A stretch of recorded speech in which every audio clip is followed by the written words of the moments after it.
Hi everyone and welcome to my channel. Today it's the Tuesday tea and tarot sessions that we have, which is organised by the lovely V Love and Crystals.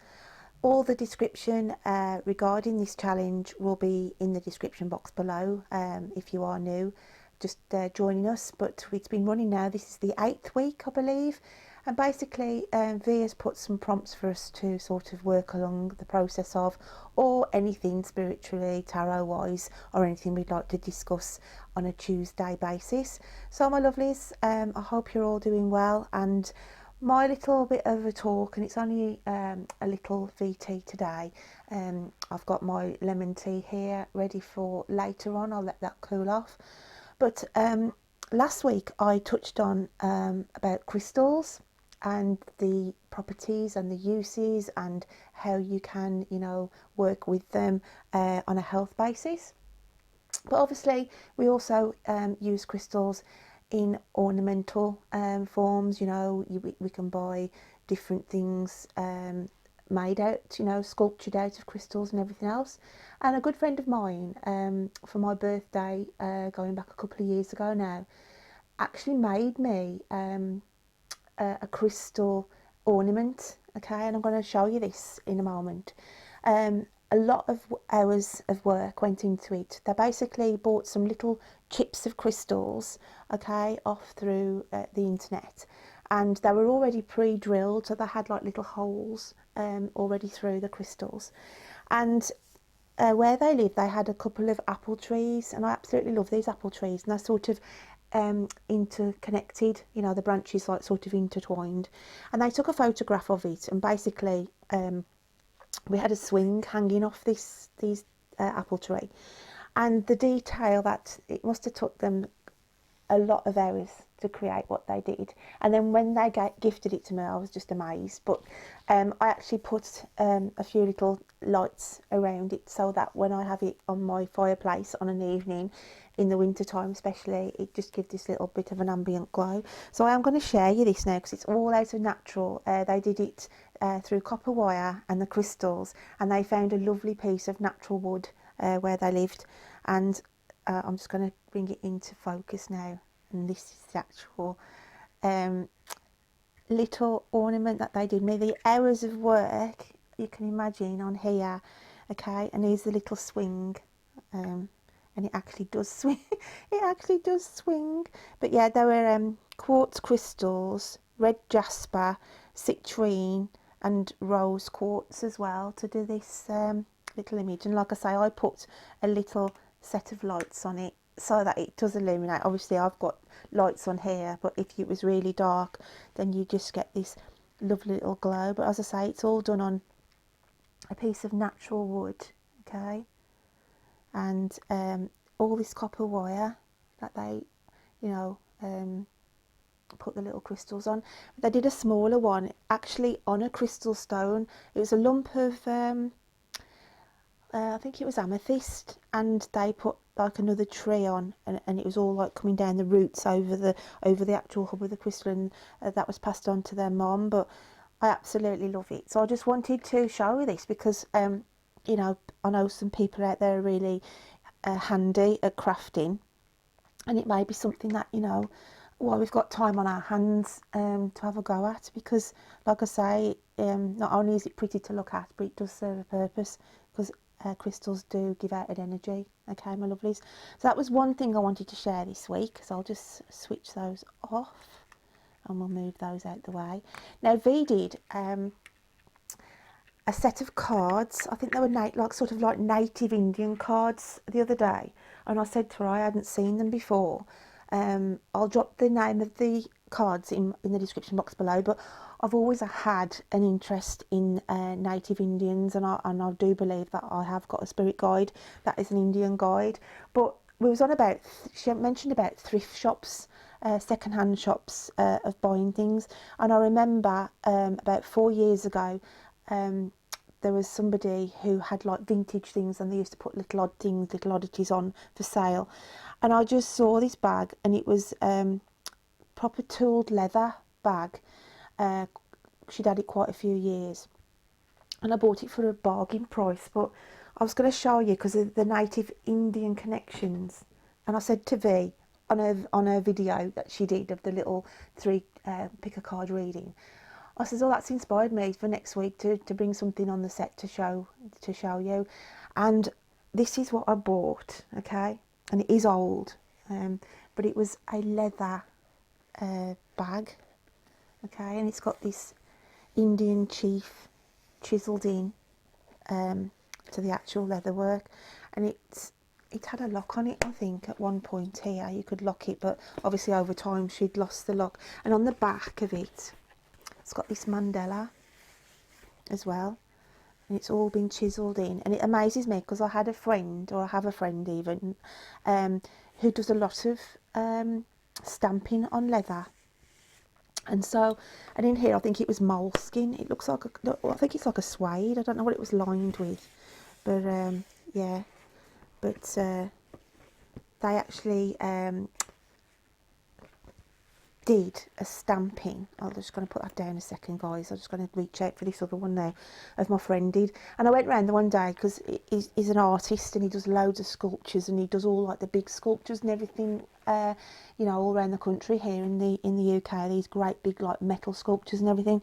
And I went round to visit him one day, and he was working with leather, and he says, "Oh, I'm just practicing," and he had this practice piece on the table, and I went, "Oh, that's fabulous!" And he said, "Oh, you can have that." He says it was just a test really, and he'd done this Buddha, okay, and the detail, even to here, these tiny little, obviously they stamp it out, and it starts off obviously just a piece of like leather, and then it's sort of, they use these special tools, and they just, it's like a bit like masonry really, when they chip away into stonework, but literally they just chisel away into the leather. And I just thought, oh wow, that was absolutely the workmanship in that, do you know what I mean? And so this was something that I just wanted to share, because with the time on our hands we can get creative. So and I did want to have a go at doing you know, a sample at trying to do some leather work. But yeah, it was, I just wanted to share that today, especially because V had done these cards, and I will drop the name of the cards below, because they were like Indian native design cards with like little affirmations on the back of them. But that's why I wanted to show and that today, mostly for V, because she inspired me when I saw the cards. So that was that I wanted to share. I've had a new deck this week, guys, that came yesterday, that I wanted to share with you, and it's the Art of Love Tarot, and it's by Denise Jarvie, and the artwork was by Tony Carmine Salinero, or Salino, or well, Salerno, sounds like an Italian name.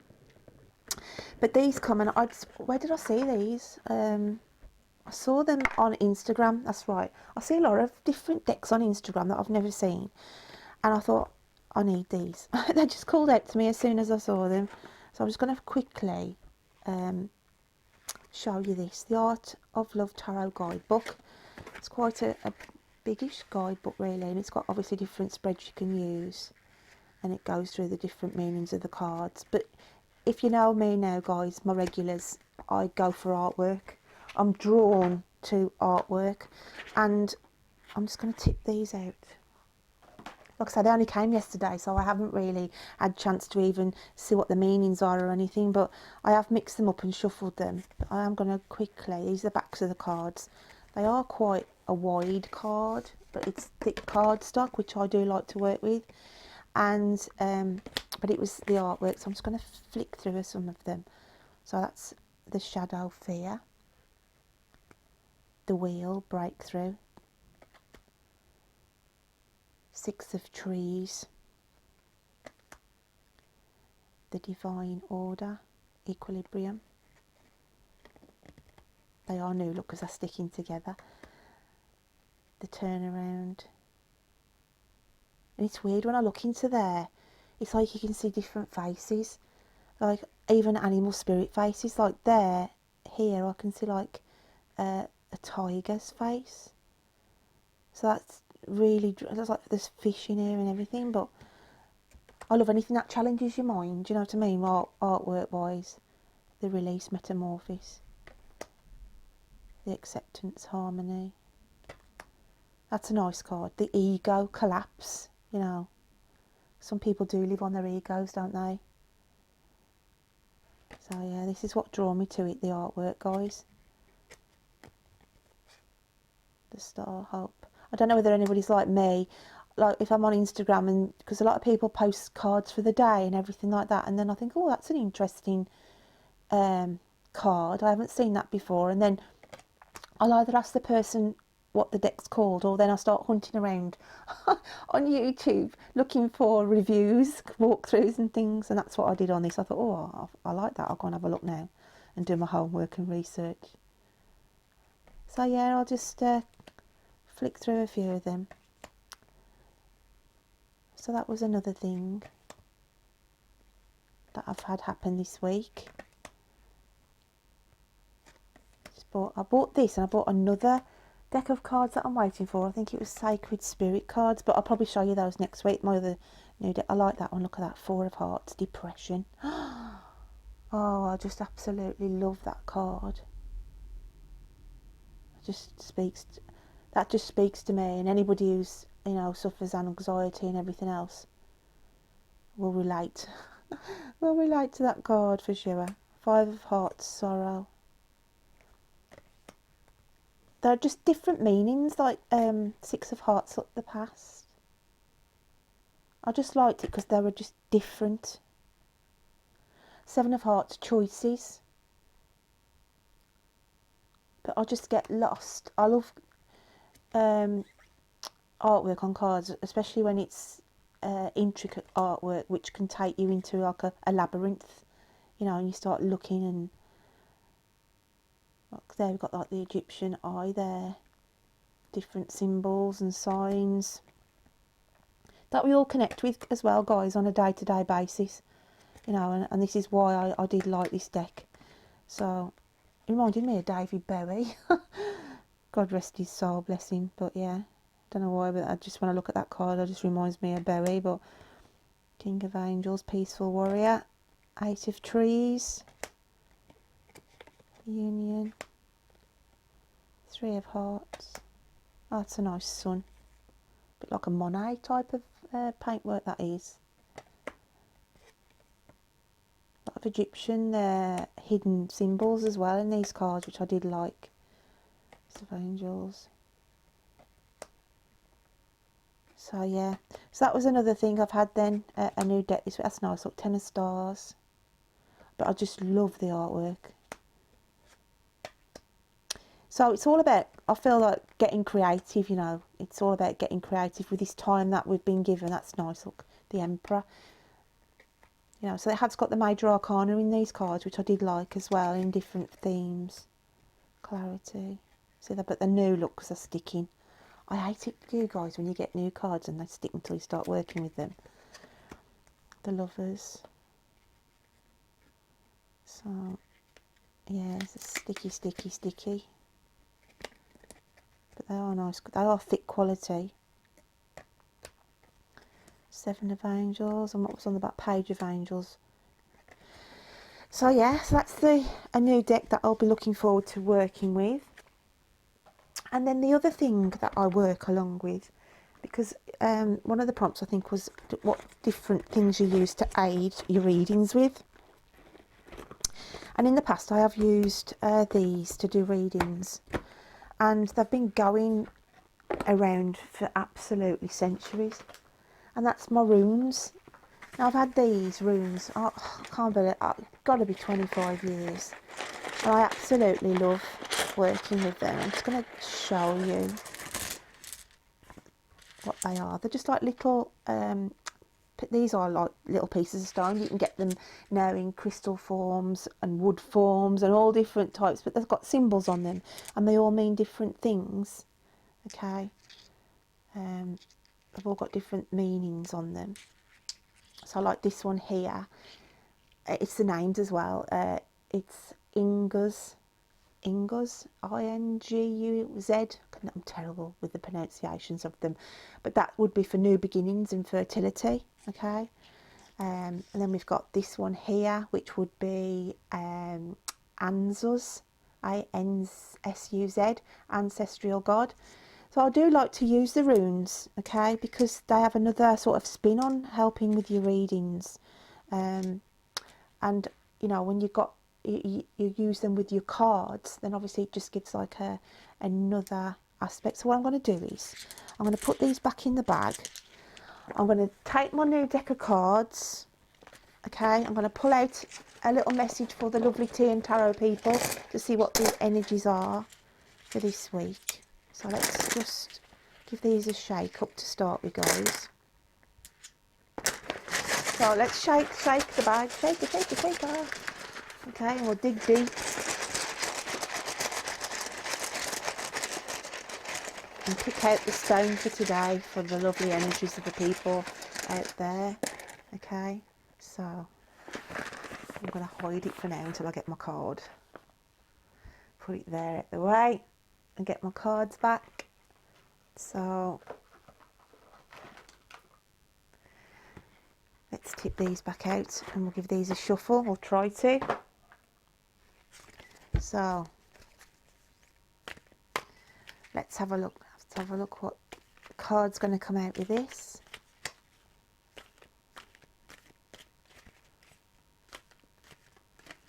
What lovely energies have we got for the Tea and Tarot Brigade for this week? See what the card will be. I feel like that one actually, because it's sort of stubbed, so I'm going to pull that one out. So we have Knight of Angels, okay, Watcher, and the rune that came out, guys, what I pulled out was, it's pronounced, I'll spell it, it's D-A-G-A-Z, Dagaz, okay, and it's means a new dawn, awakening and awareness, okay. So I feel that this has come out for us here because obviously with the Knight of Angels here as Watcher, that's what we're all doing at the moment, aren't we? We're keeping a close eye on what is happening in the world at the moment. There is things that are being shielded, I believe, from us at the moment. As you know, in the environment that we're in, we're not seeing the full picture. Okay, we're sort of second guessing, you know, and we're watching closely at the moment. You know, the events of this horrible situation that we're all going through at the moment here. So that's why I think even though the cards come out as in like we're not getting the full story, and basically there's signs, isn't there, on this card here. Okay, we've got a star here and we've got other symbols, and it's just saying, I just feel like I want to say, even though we're not being given the full picture and we're sort of projecting our own thoughts and feelings of the situation that is around us at the moment, just to know that there will be a new day, a new dawn and an awakening and a new awareness. Because I feel, because we've been put in this situation, then it gives us the time, doesn't it, to, you know, look at the world in a different way. And that's why I think the cards come out for us guys today in the Tea and Tarot community, to say, yeah, you know, we know that we're not getting the full picture. We're sort of envisioning our own vision and our own thoughts and ideas, but having the room come out as well, it's saying, you know, that we're having an awareness and we are seeing what is going on around us. And those who are in tune with the universe, you know, we see our own perspective on what's going on. You know, me as a person, and I'm not going to put this on anybody out there, but I feel that we aren't being told the truth, okay? And I do see the signs and I do read between the lines, and you know, I don't believe everything that is being projected to us, okay? I look at it in a different way, shape and form. So we've all got our own aspect and our own view on this, but it's saying, you know, because it's a Knight of Angels, then it's to say that there is hope and there is going to be, you know, eventually a new beginning, a new awakening for everybody. So that is why I feel that has come out for us today, my lovelies. So I hope you have a lovely Tuesday and a good week ahead, and thanks for watching this little video of mine today, and I will look forward to seeing you next week. Take care then, guys. Bye.